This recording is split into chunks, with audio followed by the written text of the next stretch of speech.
warahmatullahi wabarakatuh.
Alhamdulillah, innal hamdalillah nahmaduhu wa nasta'inuhu wa na'udzu billahi min shururi anfusina wa min sayyi'ati a'malina. Man yahdihillahu fala mudilla lahu wa man yudlil fala hadiya lahu. Asyhadu an la ilaha illallah wa asyhadu anna Muhammadan abduhu wa rasuluh. Alladzi la ilaha illa huwa al-hayyul wa qala Allah ta'ala fil Qur'anil Karim, a'udzu billahi minasyaitonir rajim. Bismillahirrahmanirrahim. Ya ayyuhalladzina amanu idza nudiya lis-salati min yawmil jumu'ah fas'au ila dzikrillahi wa dharul bai'a. Dzalikum khairun lakum in kuntum ta'lamun. Jamaah Jumat rahimakumullah. Kita memohon kepada Allah, minta pertolongan, minta ampun dan bertaubat kepadanya. Barang siapa yang berdoa kepada Allah, tidak ada yang ampun misalkannya. Dan barang siapa yang mensisakan Allah, tidak ada yang ampun menghubunginya. Ialah menggerakkan hati hamba-hambanya untuk mendekatkan diri kepadanya, mengutus para rasul untuk menyucikan hati dan mengajarkan kepada umatnya Alkitab dan hikmah. Selawat serta salam terucap kepada Sayyidina Mursalin, sebaik-baiknya makhluk, sebaik-baik umat, pemimpin yang paling penyayang kepada pengikutnya, Muhammad Sallallahu Alaihi Wasallam. Juga kepada ahli bait beliau, sahabat dan penerusnya hingga akhir zaman. Kita tingkatkan iman dan takwa serta mempertahankannya hingga umur. Kita berusaha memperbaiki diri sehingga sebaik-baik umur kita akhir, sebaik-baik amal kita yang penghabisan dan sebaik-baik kami kita adalah hati kita Allah memanfaatkan kita. Jangan lupa bahwa semangat orang Islam menata hati dan membersihkannya dari berbagai kotoran adalah sesuatu yang dibanggakan. Lamanya majelis-majelis pengajian mulai dari manajemen bangku, bengkel hati, terapi dengan sholat khusyuk dan lainnya. Tak kalah ramainya majelis dan buletin disebarkan dengan tema-tema hati. Semuanya pertemuan agar para peserta pengajian dan rumah pembaca dapat bawa diri karena dosa yang telah dilakukannya, atau juga mendapatkan kesembuhan hati dan inginnya juga sebagai solusi dari tidak berdaging jiwa karena berbagai permasalahan duniawinya. Akan tetapi atau disayangkan banyak di antara mereka yang tidak paham tentang berbagai masalah tauhid dan dosa-dosa besar, sehingga mereka belum terdekat sepenuhnya sebagaimana yang dimaksudkan yaitu bukan dari berbagai maksiatan dan kesyirikan. Adapun para pendahulu ini mereka telah membersihkan diri mereka dengan apa yang dicontohkan oleh Rasulullah ketika membersihkan dua-dua para sahabat. Tidaklah mereka membuat satu kaki ada dan cara baru dalam membersihkan dua seseorang. Juga tidak menempuh dalam fungsi Nabi Muhammad mereka sehingga menandasi setiap keyakinan, perbuatan dan misalnya dengan itu tidak dengan yang lain. Adalah Syekh Ahmad Fahid dan bukunya atas sekian Baina As-Sunnah wa Ashrafiyah menjelaskan kajian fokus membersihkan hati dan dilakukan pada salah satunya yang ini. Pertama, membersihkan hati dengan menurunkan akidah, yaitu dengan mengagungkan Allah Taala dalam rupiah serta dalam asma dan sifatnya. Jika hati telah dipenuhi dengan tauhid yang benar dan juga telah menjauhi kesyirikan serta membencinya, maka akan terbaca dalam dirinya amal yang mulia dan kuat. Tidak dilakukan lagi bahwa wajib kita akan membersihkan dua adalah dengan mengagungkan Allah Taala. Allah Taala berfirman, Innamal musyrikuna najisun. Sesungguhnya orang musyrik itu najis. Ataulah ayat 28. Dan najis di sini adalah kotoran dalam akidah serta amalan mereka. Najis mana lagi yang lebih besar daripada menyekutukan Allah dengan kesembahan lainnya dan tidak memberikan dan mengolah sedikit pun. Tugas pertama kali dilakukan Rasulullah dalam membersihkan jiwa para sahabat adalah mengangkat tauhid, bukan mengajak kepada sabar, bakal, zulum dan akhlak lainnya. Padahal mereka masih berbuat kesyirikan.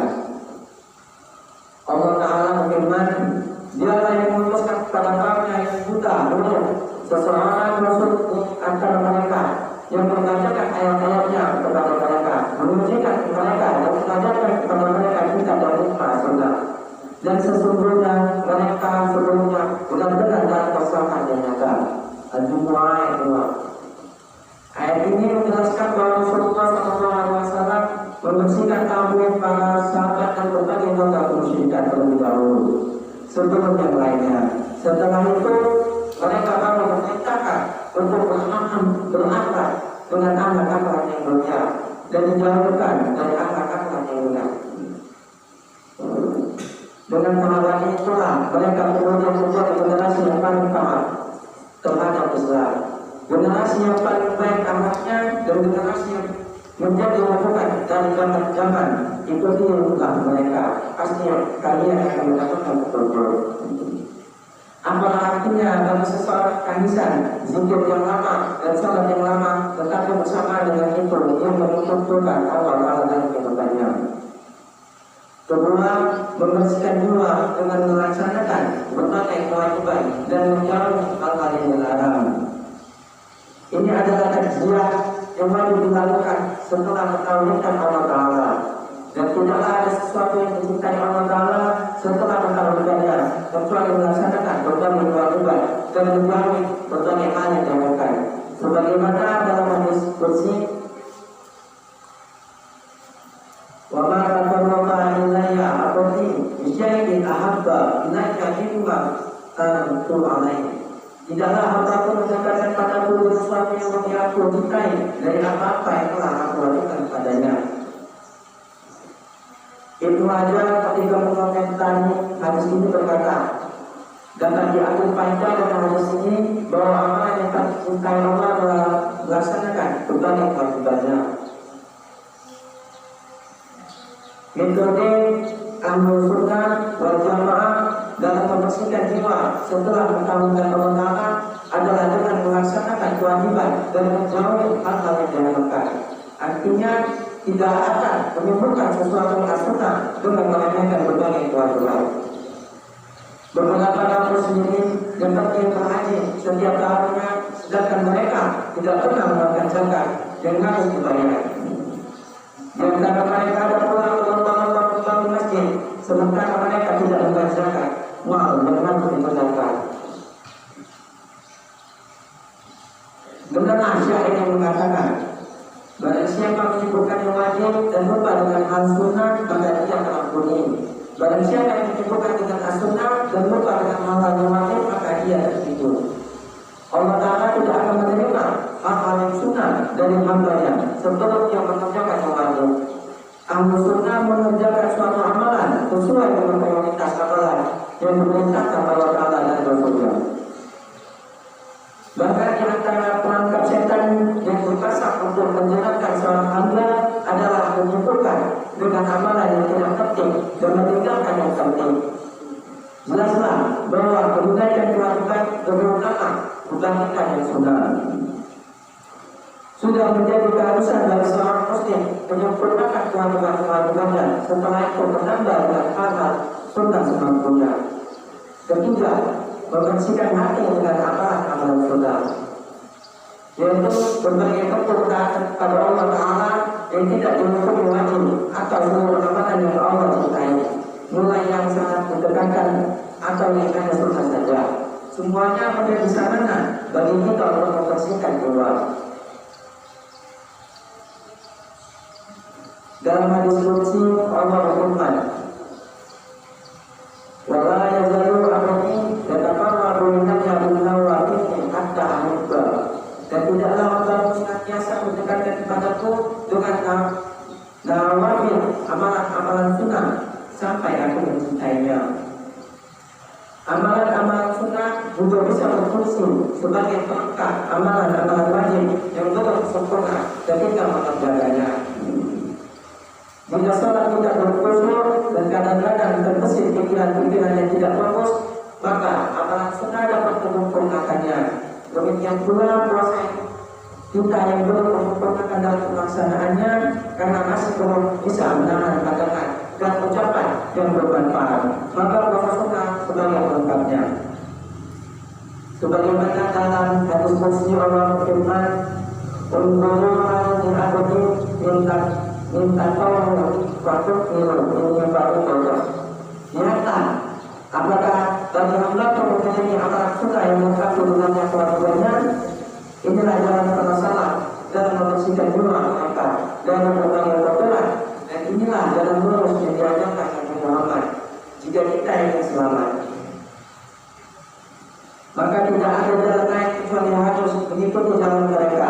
Sedangkan berpaling dari jalan mereka, entah dalam membersihkan jiwa atau hal yang lainnya, akan menggunakan kesesatan dan menyebarkan dari mana lurus. Semoga Allah Ta'ala senantiasa membimbing kita di atas jalan yang lurus.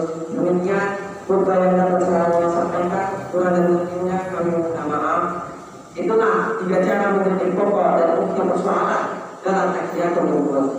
Rasulullah telah menerapkan ketika mendidik sahabat beliau, dan para sahabat pun menggunakan cara yang sama untuk mendidik penerusnya. mengabaikan salah satu tidak akan mendapatkan yang diharapkan. Orang-orang yang terjadi dalam manhaj kajiatul mukos yang benar menjadi pribadi-pribadi takwa, mempertahankan apa yang ini tawakal sempurna ketika halangan serta rintangan menghadap kegiatan dakwah, berkemauan dalam meningkatkan kualitas ibadah kepada Allah. Ditakut dilawat dan bersemangat kawan, akan tetapi orang-orang yang berusaha menunjukkan dirinya dengan mencari cara lain, bukan sebagaimana yang diajarkan Rasulullah, kita akan menjadi perubahan yang ibadah yang terus berpeluang dan keadilan menggunakan musuh-musuhnya. Kita berdoa kepada Allah, mudah-mudahan diberi hati yang suci dan jauh dari benda syirik dan dosa, diberi kekuatan untuk meniti jakarta Rasulullah dan para sahabat beliau, melahirkan dari kalangan kita berkat perubahan yang bermoral yang memiliki iman serta semangat pendidikan agama Allah.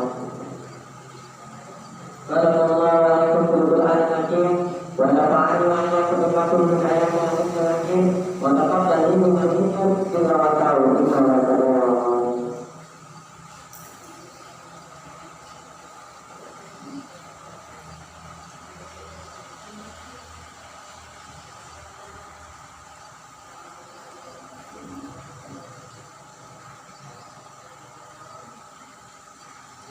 Alhamdulillah, alhamdulillah, alhamdulillah alladzi hadana ilaina wa ma kunna linahtadiya laula an hadana Allah. Allahumma shalli ala sayyidina Muhammad wa ala ali sayyidina Muhammad kama shallaita ala sayyidina Ibrahim wa ala ali Ibrahim wa barik ala sayyidina Muhammad wa ala ali Muhammad kama barakta ala sayyidina Ibrahim wa ala ali Ibrahim fil alamin innaka Hamidum Majid. Qala Allah ta'ala fi Qur'anil A'udzu billahi minasy syaithanir rajim. Bismillahirrahmanirrahim. Ya ayyuhalladzina amanu taqullaha haqqa tuqatih wa la tamutunna illa wa antum muslimun. Wa qala Allah ta'ala fi Qur'anil Karim. A'udzu billahi minasy syaithanir rajim. Bismillahirrahmanirrahim.